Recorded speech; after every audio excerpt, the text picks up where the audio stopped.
వక్ఫ్ ఏం చేస్తాడంటే ఈ భూమి మీదకి వస్తాడు ఖర్చు వేస్తాడు, ఈ ఖర్చు వేసి ఇది వక్ఫ్ ప్రాపర్టీ అంటాడు.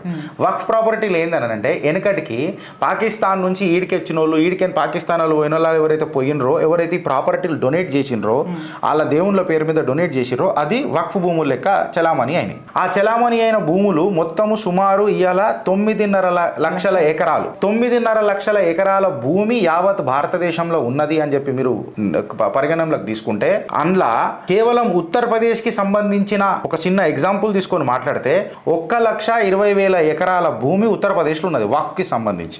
1,12,000 ఏకర్స్ కి దస్తావేజులే లేవు. నేను వచ్చిన మీ భూమి ఇది, నేను వచ్చి చెప్పిన ఇది వక్ఫ్ ప్రియక్క, ఇది వక్ఫ్ అని చెప్పగానే మీరు ఏం చేస్తారు, నీ అయ్యా జాగిరా అని ఇప్పుడు ఎట్లానే అంటారు.